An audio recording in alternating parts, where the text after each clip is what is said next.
Pour écouter cette session en français, veuillez cliquer en bas de votre écran sur l'onglet Interprétation et sélectionner le drapeau français. Hello, bonjour. Habari za leo. On behalf of ECLI Africa, the Africa Center for Cities, Our Future Cities, Surge Africa and the Red Cross Crescent Climate Center, We are delighted to welcome you to the Rise Africa 2023 Action Festival. Rise Africa is a platform that brings together thinkers, doers, and enablers to inspire action for sustainable cities. This is the third edition of our virtual festival. it brings together insights, practices, and visions from across the continent. This year's theme is The Cities We Want. the cities we want. the cities we want. The cities we want. This mirrors the African Union 2063 Agenda vision, the Africa we want. It is a wonderful Pan-African call for transformative change. However, the agenda does not adequately embrace urbanization as a potential positive force for improving prosperity, inclusivity, and environmental well-being on the continent. We need more emphasis on the role of cities and local action. And this festival aims to provide inputs into this agenda. The cities we have are Expanding, incomplete, inventive, contested. facing impending crisis, yet brimming with potential. The cities we want are people-centered, Safe and healthy. beacons of culture, unflinchingly modern. And adapting to change and leading global innovation. We'll make these cities through Experimenting, learning collaborating, and amplifying the everyday actions of people who are shaping their cities. The festival invites you to embrace different ways of knowing, It invites you to forge new partnerships, Experiment with new concepts and ideas. to seek ways to bridge science, business, policy, and the arts. Together, let's enter this space in the spirit of poetic possibilities.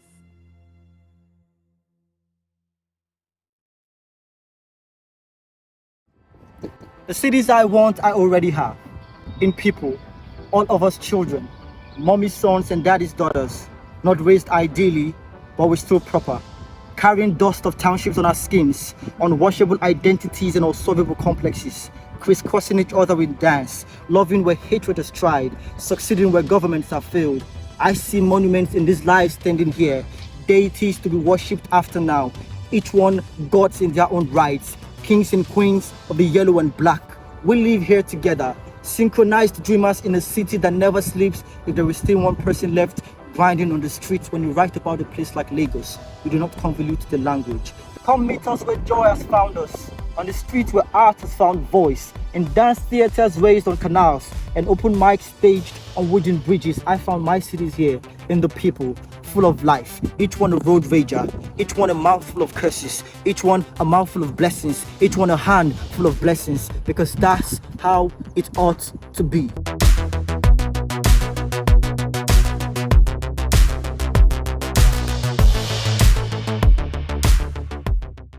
Thank you, Italy, for having me for a second year to talk about one of the things that I'm super passionate and super excited to talk about, which is rethinking youth making in Africa. Let's begin by kind of like very shortly introducing myself. My name is Heba. I'm an urban researcher at the Shorter Cities Institute. This is my email, heba@cci.city, very brief. So please, if you are interested in any of the ideas of discussing today, or you have an opinion, or you think saying smart things, or you're thinking something really dumb things, please email me and let's start a discussion about this. My background is in urban planning and development. I enjoy many things that are all around cities, especially reading in public parks.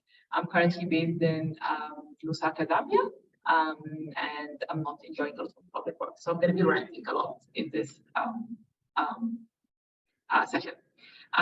So again, as I said, I'm an urban researcher at the Shorter Cities Institute. The message of the Institute is to empower new cities with better governance to lift up tens of millions of people out of poverty. We're a nonprofit based both in Washington, D.C. and in Lusaka, Zambia, and we're dedicated to building the ecosystem for shorter cities through a lot of things, and one of those things is research. So we're trying to influence the global agenda through research, and today I'm sharing some of our research with you.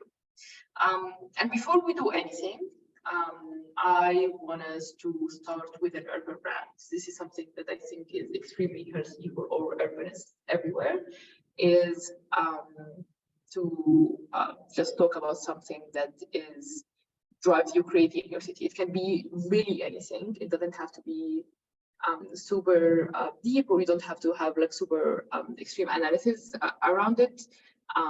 I'll send you, look, I'm actually gonna send you a link right now to a mural, which you can, I'm gonna give you guys 5 minutes, and you can just like take a poster and tell me what is something that drives you insane about your city. And when I say here, like anything is possible. I'm gonna share my mural as well. We're gonna be going to this mural a couple of times. This is a very interactive session. What you can do, just follow the link in the chat, grab one of those stickers, put them here, and just write something on them. So I'm gonna start by writing my wishes.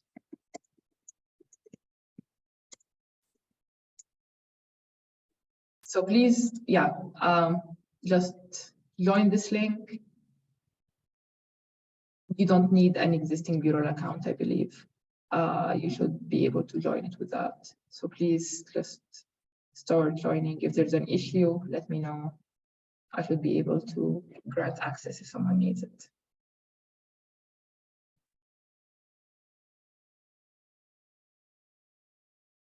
Let's take 5 minutes. Please don't think too hard. Just write whatever comes into your mind.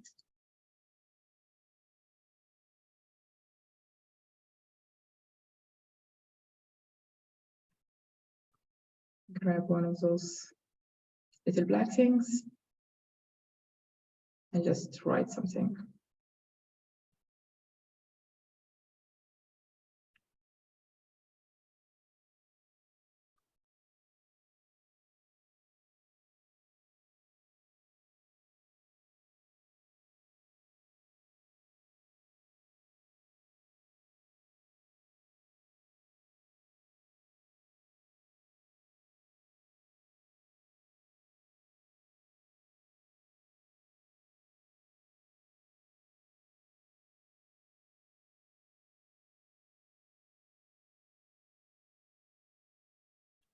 I think someone is indicating that it's asking people to sign in.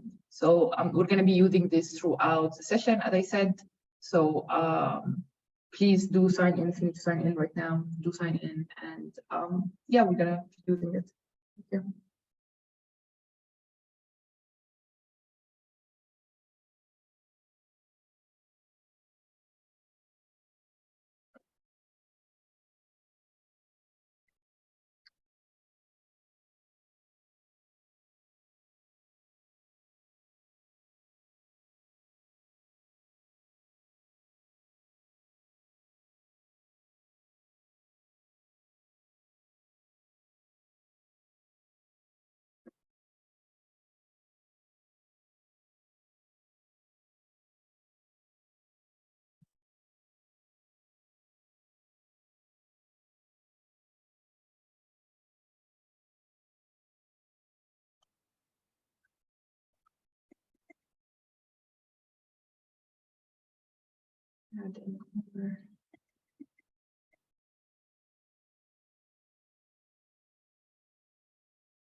Okay, 1 more minute.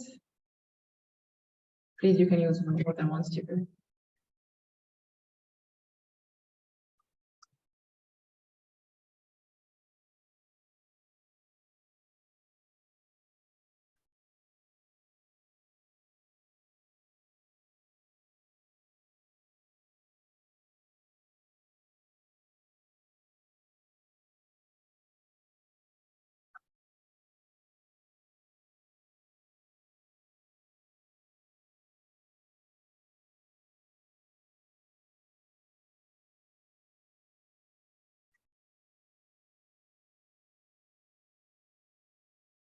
Okay, you guys can keep adding, and I'm just gonna read quickly things that I'm seeing here. Someone wrote never-ending traffic with crazy drivers and dreadful daredevil bikers. I love that note so much. I don't know who wrote it, but if somebody wants to share, whoever wrote this, or somebody who's having a similar problem, want to share their open their mic and just tell us about those daredevil bikers. I'm really interested to know. You don't need to open your mic, you don't need to open your video, but like your mic, and just talk about it if you want. So driving in my city is an adrenaline rush where you you have series of near misses and inches away. So we have lots of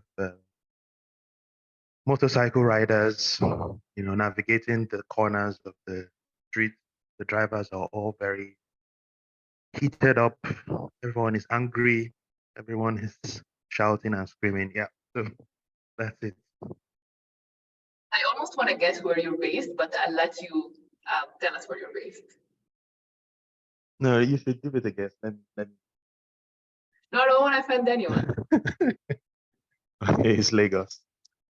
I kind of guessed it. Okay, thank you so much for joining the Lagos earlier this year, and I've witnessed the Daredevil bikers myself. Thank you. Okay, somebody wrote something a bit different, which is separation by class. Do you want to unmic yourself and just like tell us what is your thoughts about this?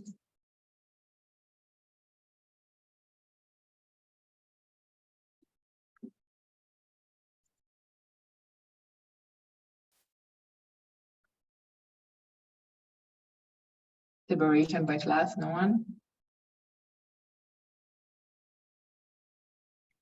Okay, what about sorry, go ahead. Sorry, can you hear me? Yeah, that was me. Just there's a lot happening on the screens and with all the Zoom stuff. I guess I was talking about essentially that within one city, you have many different spaces for different sort of types of people, and it's usually according to wealth and ability to pay. So you'd have different shopping places depending on your ability to pay, different schools, different neighborhoods. So the integration of having spaces where everyone can participate and everyone is welcome. Of course, with a certain sort of, I guess, understanding of, you know, what's okay in a public space or whatever. But yeah, just spaces that are welcome to also, I guess, the whole question of inclusivity and integration. Thank you so much, Adina. Can we ask where are you based? Oh, Cape Town. Cape Town. Interesting. This is cool because a lot of those problems, right, while we feel that they're very specific to our city, they're actually quite common and they can practically exist in most of cities, not just in Africa, but around the world. Okay, let me just take one more rant and then we can start our session. So many cool things. But the last thing is, I think it caught my eye, is maybe drag racing at night. I would love to hear about the city where people are drag racing at night.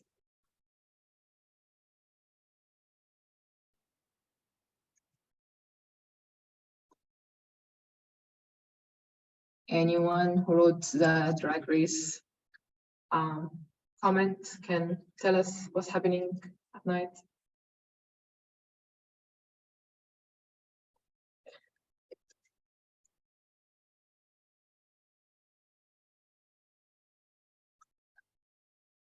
No? Okay. Then I guess we can. Oh, go ahead. Sorry, that's me. Can you hear me? Yes, we can hear you very well. So I stay in Pretoria, South Africa. They like to, especially with the students, and sometimes you'll everyone at nighttime, they like to do the drag racing. There's actually a specific market for it where they lower the cars and they increase and put turbo engines in the cars. And they do illegal modifications to the cars, and they race throughout the cities. We've actually had people crash into the corners around where I live and into the trees because of this drag racing. Okay, thank you, Tyler. Where did you say you're based in? Pretoria. Well, I live in two cities because I'm currently studying. So I live in Pretoria and Johannesburg. Perfect. Thank you so much for your drag racing explanation. And I think you can also feel that in many towns. So I was also I was studying Nairobi at the beginning of the year with the work trip, and they were also experimenting something similar, but with bikes at night.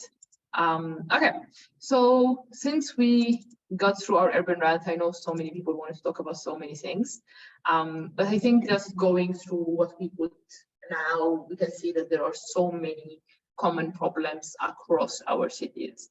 And they're very clear. They're very, I mean, we can easily put them in one box and can talk about them. And I think also urban ranting is very healthy. So this is an exercise for you guys to do in your everyday life. Just, you know, talk about what's happening in the city, what do you really hate about it. And then from there, we can, you know, hopefully work towards solution. So what are we going to do in this session? So the first part is we're going to talk about new cities in Africa, the history, the current status. We're going to also talk about the development of it and the different models that are used throughout the continent, with a huge focus on Sub-Saharan, but it's going to cover the continent. And then we're going to talk about guided organic growth. So what are we suggesting to actually make that move, make that change? And the third part is going to be just a reflection on the implementation, or how can this come to life, with a few examples from things that actually happened on the continent that are quite positive. Whenever you see this like green box, know that this is going to be your role. This is going to be somewhat of an interactive session. So again, this is rethinking new city making. So we're going to rethink it together. So whenever you see, guys, this green box, know that you will have to go back to the mural and do something. But let's talk about this when we get to it. Just to let you guys know that this is part of the reference guides, which are basically kind of guides that are produced by CCI, by the nonprofit I work for, to help new city developers or greenfield developments to practically build better cities. The planning guidelines had three main parts. The first part is the city development guidelines, which what we're going to be kind of like discussing today and the center of the session today. There is also an urban planning guidelines, which go more into details of the urban plan itself, and then mobility guidelines. I think we have the link of, Adina, we'll send the link to the planning guidelines. You can download it, it's online and it's for free. So you can go over it. Generally, what we do is that, like, if you find something that's really interesting, please shoot me an email. If you find something that's not so interesting, also shoot me an email. This is a report that we try to update every 2 years. So we got it out in 2021, and hopefully in 2024, we're going to have an update version of that. So please, your feedback is very much appreciated, and we will send the link in the chat. Okay, let's start. Okay, so part one, we're going to talk about the history and then the current approach of city making. And here I'm going to have like 3 examples of pre-colonial city making in Africa, because unfortunately, this is a lot of the things that we don't study in schools, and we don't talk about it enough. For instance, I'm going to talk about one example of Benin City in Nigeria. In the current state of Nigeria. And one thing, like I would, I can go about the city and talk about like the wealth and the governance systems and everything, but I'm gonna, for instance, mention one thing. This city was planned pre-planning. It used ideas from what we call right now tactical urbanism and tactical urbanist growth years before those kind of terms came to handy. Archaeologists actually discovered some sort of street lighting that was done on tactical urbanism structures and grids that was existed in the city. The city was extremely advanced, as we said. It was laid out on a grid. There was street lighting. The governance system and the expansion of the city was actually really interesting. And I invite you guys to Google it, read about it. It's actually a very interesting city. The second city that I want to talk about, which is Kilwa Kiswani. Kilwa Kiswani is part of many city-states that existed on the East Africa shore. It relied heavily on trade and was able to, and those city-states were able to kind of coexist peacefully next to each other, trading, connecting the interior of Africa to the exterior of Africa, and it flourished for many centuries on the East Coast. It had its own rules, it had its own systems, and I do advise, if you're ever in Tanzania, I know everyone likes to go to Zanzibar is great, but if you took a trip to Kilwa Kiswani and watch the monuments there and the archaeology there is great, you can still see a lot of the forts and the structure that was there hundreds of years ago. And here I also go a little bit up to the north and talk about Alexandria, Egypt, which was developed on a single plan, and it kept expanding throughout the years and was the center of ruling all of Egypt for hundreds and hundreds of years. And it was also so advanced, it had the Library of Alexandria, it had many economic trees with a lot of the Mediterranean cities. So this is pre-colonial city making. It was, the cities were actually doing pretty well. We have archaeological evidence about that. We have stories about how the cities grew and how good or how sustainable they were for hundreds of years. Now we're going to jump into colonial times, and we're going to take a look a little bit about colonial city making. And I'm going to start with the city that I'm based in right now, which is Lusaka. What you see in front of you right now is a master plan that was done by an English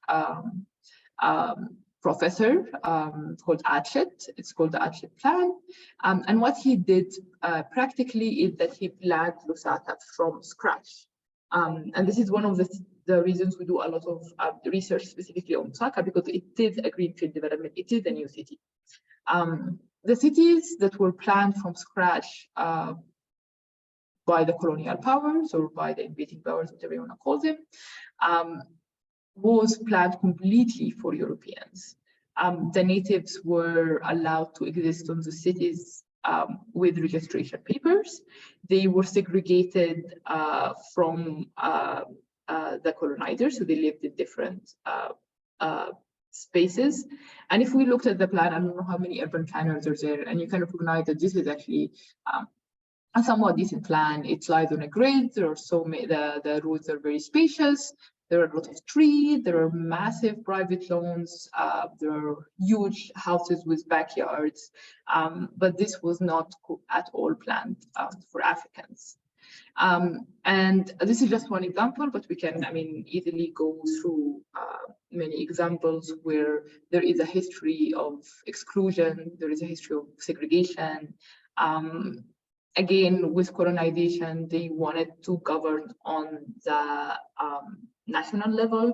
They made the very weak local government representatives. They were not financially independent. They couldn't really do a lot of things in the city. Because the city was planned for certain number of people, it was very anti-growth. So the cities that were planned at this time, they were completely anti-growth. If we look at, for instance, Benin City, and we see how the archaeological evidence tells us how it grew, and we can see that it didn't just grow over years, but there was always, it grew on a grid over years. So the city in itself was able to adjust for urban growth, whether it's through people coming from the outside or the city in itself is growing. And of course, because again, the cities were completely anti-growth, there was such insufficient infrastructure, and we can see the outcomes of that in our daily lives. Okay, so we went through pre-colonial and colonial times, a few examples, and now we're going to talk about post-colonial new cities. And here I go back to Nigeria, and I have the example of Abuja. And one thing that we need to know about new cities or greenfield developments that were done by post-colonial powers is the fact that they were very they were a tool for the state to kind of prove itself that it's doing something. You know, this is a way for a state to take back its power, to say, hey, we're a new state and we're going to do this and this and that. And Abuja is a great example of that, with the new Nigerian government taking control of the states. In the 1980s, we had a second wave of post-colonial new cities, which were kind of like drawn around economic development. So we look at an example like the 10th of Ramadan, which was basically an industrial city with a few housing options. And the city, for instance, didn't do so well when it first opened, but now it has more and more people and it almost reached its population targets. So moving from post-colonial new city making to going to contemporary new city making, and this is something that we can easily put into three spatial planning models. The first model is the kind of Chinese grid planning example, which we can see in Kalimba, new city in Angola. This is a development that was developed a little bit outside of the capital, with an intention for this to be like a backdrop for the administrative class. So the people who work in administration of the city can live there and move forward between the capital and Kalimba. The issue with the city, for instance, is that it was so it was planned again from scratch. It was completely planned out. Everything was done. This Chinese company came in and they built out everything, and that drove the price point extremely high in a country like Angola. The city remained a complete ghost city for many years, for around 12 years, until some financial interventions by the president had to come in and introduce the new mortgage law that allowed people to actually come back, to be able to come into the city.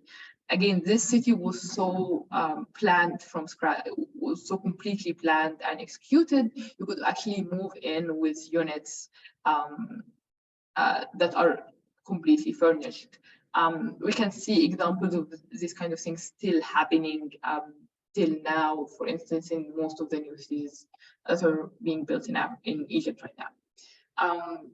Another model that we also see around the continent is the American-suburban model. If we had a conversation with any American right now, and if we look at where the literature is taking us and where the conversations are taking us, it's taken us away from the suburban model, and it's taken us more into the importance of mixed use, the safety of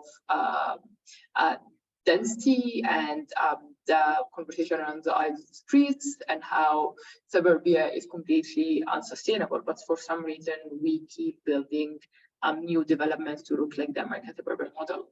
And the last thing is the Dubai, Singapore, very shiny model. So this is a rendering of the Techno-City, which it's in very early stages in Kenya, and it's practically a Singapore on African land, or a Dubai on African land. And I'm gonna stop here, and I'm gonna stop sharing my screen, and I'm gonna give the session back to you guys and ask you, what do you think of African new city making? Is everyone back from the breakout rooms? I think so. Okay, can anyone from group 1 in like a minute tell us the main points that you guys discussed very quickly, and group 2 and group 3 also think about who's gonna talk. I'm from group 1. Yes, please. Go ahead. So yeah, we talked about the as an opportunity, in Africa, there's an opportunity for flexibility, for creativity, for trying new things and thinking outside the box, and the box being the northern or western approach to city building, making. Then we also talked about reimagining the narrative of placement. But then we now combine these two ideas that we need to be cautious of repeating the same process that happened in the 20th century, where after this testing ground, playground of the Western architecture. And then we now said it's very important who is facilitating you. Then we went about prototyping, co-creating and processes very critical to. I think you're breaking up a little bit, but thank you so much. I think we got the gist of thinking outside the box ideas that you guys were talking about. Team 2, maybe I'll give you another minute to tell me what you guys discussed.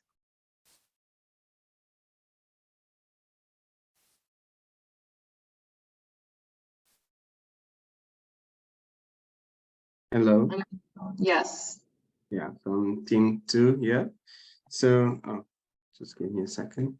Yeah, so we have a few elements that we're discussing, specifically like starting from identity, like the character. That's an opportunity and sort of a challenge as well on making cities that actually people can relate with. So giving more character, more identity, making more cities more authentic as well in the ways that we plan, that we build from the plane to the elevations, and the way that to facilitate the way that people interact with their cities, so they can actually have something to grab about and to relate with. And as well, we looked into the rigidity as well and the building frameworks, which do not encourage like different typologies of buildings that could relate more to our vernacular sandbags, constructions, and timber frames, like thinking out of the box and new sustainable building technologies that could be more encouraged. We looked as well into the factor of mobility as a challenge, not being encouraged, NMTs, non-motorized transportation methods. And as well, there was an interesting comment on SMEs. So challenges that the sector faces within the built environment, such as for funding, like small and medium enterprises that are in the building industry. And there's another comment on the African context specific development principles and objectives, which relates back to the vernacular, to the identity of what are the cities that we're designing or that we're planning, who are they for? And if they are for a specific group, then they should reflect in the way that we project them as well. In case I miss anything, my partners could comment, but thank you. No, thank you guys so much. And I love the fact that you also thought about like the economic aspect of cities, which is actually quite important. Maybe team 3 can lead us, give you a minute, guys, see what you come up with.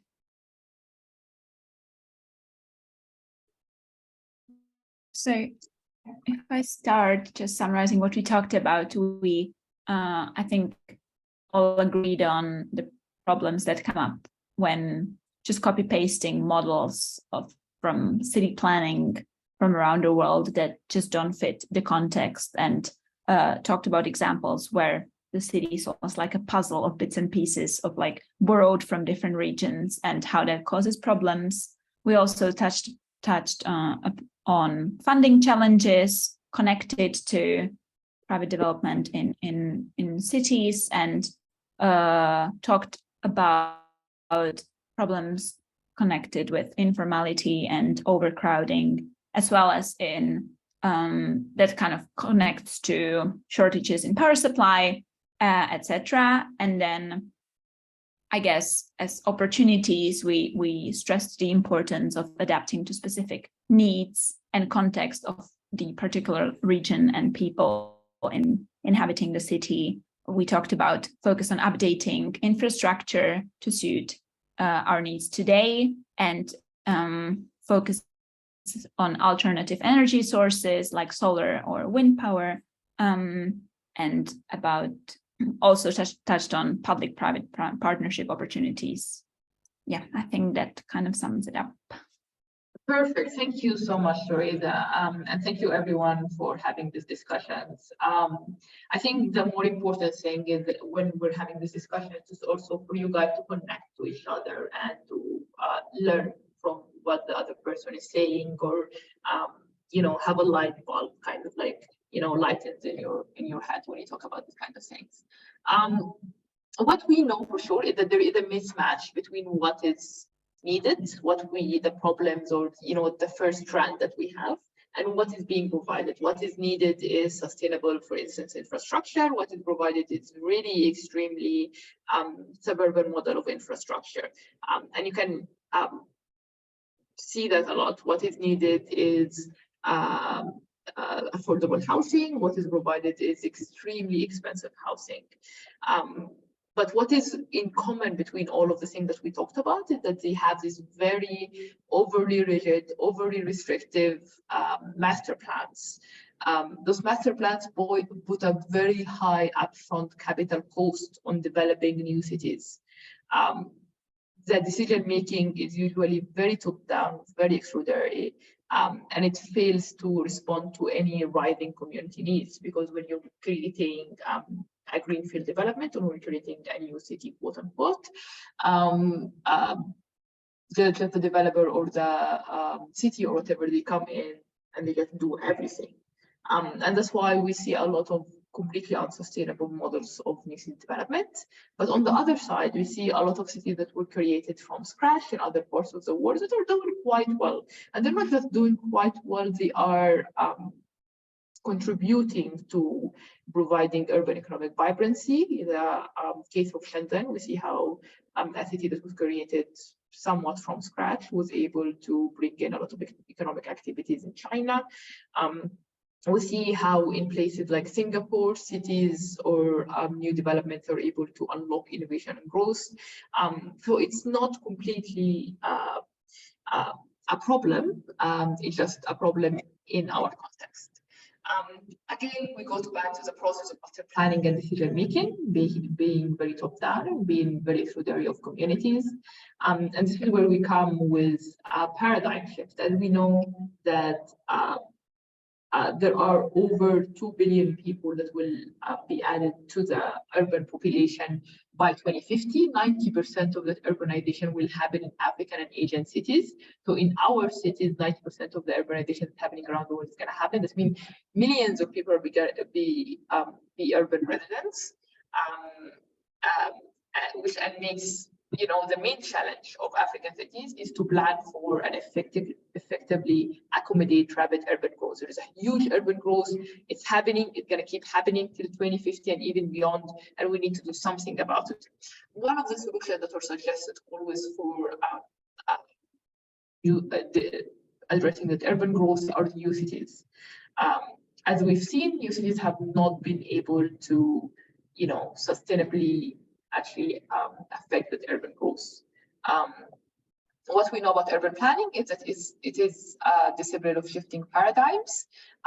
There are many ideas that shaped urban planning in different times of its growth. Right now, if If you look at urban planning, you're going to see a lot of talking about participatory planning, about place making, about making cities walkable. All those kind of talking is not reflected at all in new city making. New city making still goes back, especially in Africa, still goes back to the models that have been proven that they're not doing enough. This is why we came up with the idea of organic growth. As we said in the beginning, one of the things that we do is that we work with new city developments and we advise them on how to grow and these kind of things. So the planning guideline and guided organic urban growth is part of that. The guided organic urban growth, it has three main parts. The first part is new city making and a shared sphere of activities between the urban developer, the host country or the host government, and the community. And what does that mean? We look here at an example of informal settlements of Cairo. So this is a picture of the informal settlements of Cairo. Whenever we say informal settlements or slums, what comes into our heads are shacks that are underserved, that don't have water or don't have electricity. But if we look at the example of Cairo, we look at a very unique model where the informal settlements are actually very much high rises and somewhat completely serviced. What happened in Cairo is that once people started settling in and building their shacks or their 1 or 2 story high buildings, at a certain point the government came in and started providing people, not with land tenure to be specific, but with electricity access and water access. And the electricity access and water access created somewhat of a de facto kind of formalization of those pieces. And in less than 10 years, those 2 story and 3 story high buildings were able to grow into, as you see in front of us, 12 and even 15 high buildings that are completely serviced. And by completely serviced, I mean main services are provided. What happened is that the markets or the developers saw an opportunity in this areas that are very low dense once they had the initial services, and they came in and they start, tearing down the old things and building high up. And this is where we come up with the idea that, once city making is looked at as a sphere of activities, we can then see who can do what better, and it doesn't have to all fall down on government that don't have enough finances. The other thing, which is something that we talk about a lot, not completely innovative, but the idea of city making as a combination of top-down and bottom-up processes. While in a lot of the existing cities, this is an idea that are coming into planning, participatory planning, or whatever, in new city making has been exclusively top-down, except in certain examples. So one of those examples is the city of Arnaya in India, where to drive prices down, what the city did is that it worked with an architectural company or a planning company, and you can see this photo. They put the outlines for every house in, and they provided the houses with common places for water. They provided one like school, one nursery, and they let the people build their own houses based on the plans or the demarcation of the houses. That allowed the communities to move in or build houses that look very decent. And also drove the prices down of this property by around 40%. So this was way more affordable than other options. And as the communities grew, they started painting their houses. They started working with the municipality to pave some roads. And this is how the small town or the mid-sized town looks right now. The last principle is the new city making at the short and long-term processes.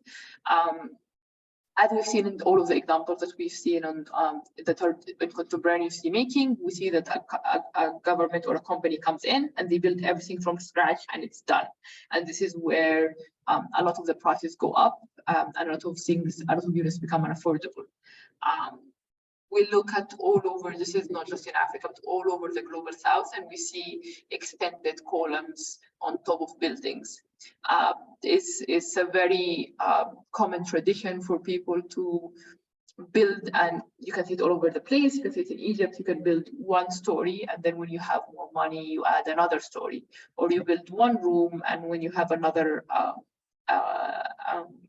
when you have more money, you add another room. So we look at building and city building as a continuous process, not something that you need to kind of like finish top to bottom. We have 5 more minutes for this activity to go over. So I want and we don't have a lot of time actually for this activity. So I'm not sure if we're gonna do it, but let's go back to it once we kind of finalize the whole presentation, to just for you guys to get an overall view.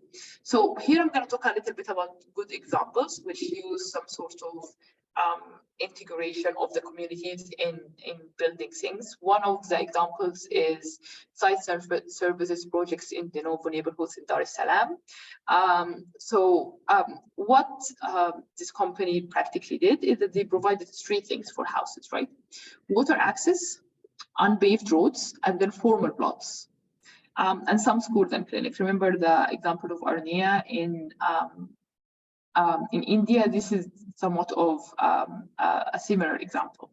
And they let people come in and they build their own houses. This resulted in better infrastructure because you had kind of like a saying in the infrastructure. This provided quality housing because people build their own houses, so they invested in them the way they wanted to. And most importantly, this drove the prices of housing down so much, instead of like one developer who would come in and plan everything or build out everything. And it actually, these neighborhoods ended up, the land value grew these neighborhoods over time because people had invested so much in it. And it was actually ending up that the land value was way higher than the rest of the neighborhoods around it, while it started being more affordable than everyone else. Another example is from the Ethiopia Urban Expansion Initiative. While we always think about like expansion or city expansion as something that is always done within the closed door of planners, they took here a very different example where they actually sit with the communities, worked on plans on how to expand, where to expand, what roads they should be using, what grids that's going to work better for the expansion of the communities.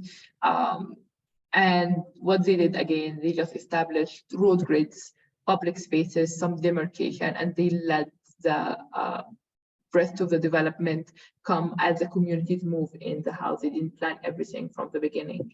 Again, this also drove the prices down of the development by around 40%. So there are examples from the continent that did these kinds of examples, and they've been successful in driving prices down, making things more affordable and including communities. The demarcation of private and public functions is something that we see as very important in city making. As we see, all of the examples give us an idea of that, like, okay, a planner comes in, says, hey, this is a street, this is a house, this is a blah, blah, blah, which is a very low cost activities, and then letting the communities come in and build things as they go along, and especially demarcation of like public parks and stuff like that, so we don't end up with a city with no public spaces. The gradual infrastructure and services provision is something that we've seen in a lot of the examples that we were talking about. And we see in certain examples, electricity come in first, water come in a little bit later, water centers for some people, so not every single house have water, but the communities themselves have water, are examples that we see around the continent. We're able to drive prices down and make providing housing, which is the main need, right, very fast. I think this is where I kind of stop and I check if we still have time to maybe play one more, not game, but like one more interaction. I would ask Luca to tell me if we have time, or are we kind of over the time at this point? Hi, Heba. So we still have a good 30 minutes on the clock, which according to your program would leave us with enough time for another short exercise before the concluding section. Okay, perfect. Then we're gonna go again into rooms, and we're gonna answer let me share my screen. Answer an important question, which is on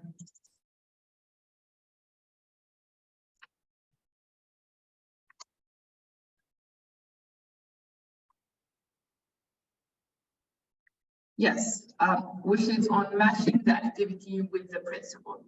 And this is, we're going to have a little bit more time for this exercise. And I put it towards the end because it's actually quite interesting. Remember when we talked about the 3 principles that we discussed for the new city making, and we discussed where are we coming with this inspiration for these 3 principles. We want to take those 3 principles and bring them to life. So imagine right now you are a new city developer. You have a new city, you have a greenfield development, and you're going to develop it. And you have those 3 principles that they tell you, hey, follow those 3 principles. What do they mean in real life? What are the implications of that? So for instance, we start with new city making as a shared sphere of activities between the urban planner, the host country, and the community. And here, remember we talked about the example of the new city, the informal settlements of Cairo, and how when the city provided certain infrastructure, the people were able to come in, and the private sector was able to come in and build higher, more dense development, right? Another example of how we can use, for instance, this specific example is the public infrastructure being essential and non-essential. So for instance, if we say the government provides water, electricity, but the development of public parks, we're gonna figure out a way through a PPP arrangement for the private sector to actually develop it. Sorry, apparently there's a ghost in my room and lights are going on and off, but I'm alive, so don't worry. For instance, for team 2, that's the combination, the city making and the combination of top-down and bottom-up approaches. A lot of the examples that we discussed was establishing, for instance, establishing governance frameworks. So for instance, things like demarcation, that is something that can be made top-down, while the development of I don't know, private or public spaces can be something that is more bottom-up. The third example is the new city making as short and long-term processes. So the demarcation, so for instance, here we say that it's really important to do demarcation of public spaces versus the development of public spaces. So we leave a place for public space, and then when the city has more money or when the people start moving in, they can then start working on the demarcation. So now we're going to have a good 15 minutes for you guys to discuss this. Then we're going to come back.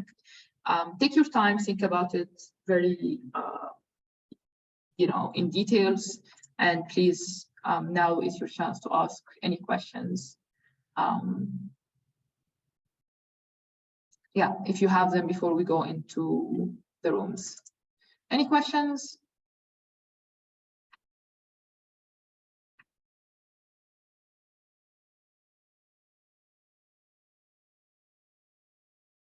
Okay, then you guys understand everything I said, and you have to come up with really brilliant ideas as you are the urban developer now. Okay, I think people are ready to go into the rooms. I think we can, just start going into joining breakout rooms. Okay, I think everyone is back. Hopefully you had interesting discussion. And I want to ask, let me share my screen. I want to ask somebody from the first team to just tell us what you guys discussed as city developers, as greenfield developers. Floor is yours.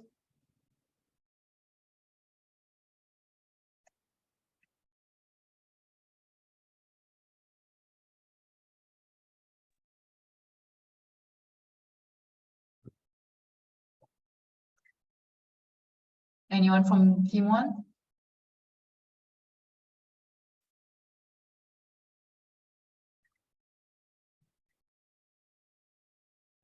You done? Can you go? Yes. Yeah, sorry, I was just struggling with my microphone. Yeah, I thought since I was the scribe of the group again, I'll just carry on. Let me just open the board in its entirety on my side. So we had quite a few interesting comments. So starting with the dialogue, which I think which we agree that is key in this relationship between government and community and private sector as well. So we touched on participatory design and policy workshops, which is like a very effective way to bring all ideas together and to take them to implementation. Because when dialogue misses, there's definitely no results in any aspect. So then we went to transparency and like open data collection and usage from for different stakeholders, which I think is something that hinders our progress a lot in the global south or any other context in African cities as we addressing. And then integrated learning as well, as people need to see what's happening on the field and interact with different institutions or organizations or individuals, so they can actually learn something that is useful and not be like designing on their own or deciding things on their own. So then we looked as well on the factor of fairness or justice or for equitability as well as in these collaborations. And the last point was with regards to the community, seeing them as major stakeholders and engaging from communities from planning to implementation phases. And I think it touches a little bit on the second point, from top to bottom and bottom to top principles. And I think we need to invert a little bit the pattern here. So in case I miss anything, please someone comment, but yeah, it was basically this. Thank you. No, and I think this is actually really interesting, right? But I've given this session in different trainings and different places around the world. And usually when we have this breakout session, people what they focus on is the sphere of activity. So they focus on who's going to be responsible of what, how we can who's going to be leading what activity, how we're going to best do that. But I love how you guys focused on actually how to foster that relationship between those three main stakeholders. We know that they need to come in and they need to have like a discussion with each other. Again, this is a greenfield development, this is a new city. So everyone is new to the process, and you guys thought about how from the get-go you can foster a more sustainable relationship between the three main pillars of city development. So yeah, thank you so much for that take. I'm gonna move to team 2. And you guys can, unmute yourself and let me know.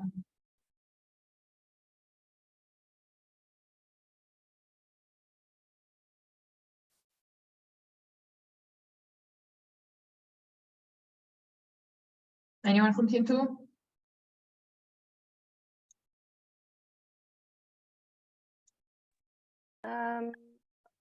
I'll try to give it a go. We spoke about the importance of bottom-up approaches, such as community participation.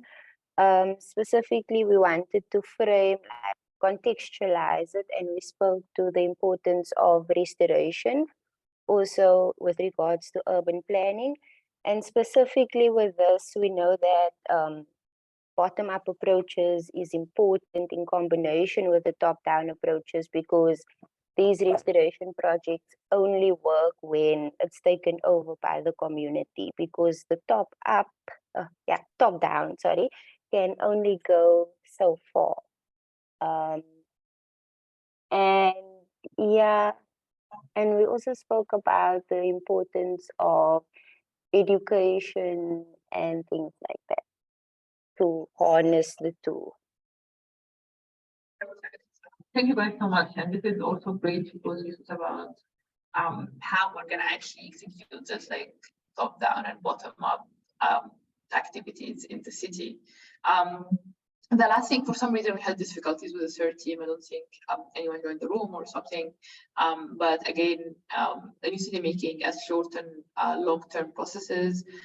This is one of the things that the hills I will die on. We don't need to build everything from scratch. This drives prices way up, and this is definitely the opposite of what we need in building new cities in Africa, or urban expansion, or secondary cities, or whatever you want to call them.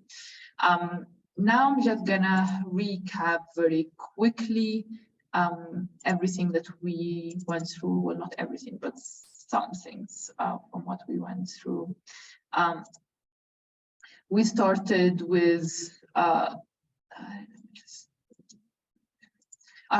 we started with looking at the history of new city development or greenfield development in the continent. We looked at pre-colonial city building, which we found that it was very community-based. The city was very growth-oriented. We see how in Benin they had these grids that would expand as the city expands. The governance was very indigenous, and it developed as the city developed.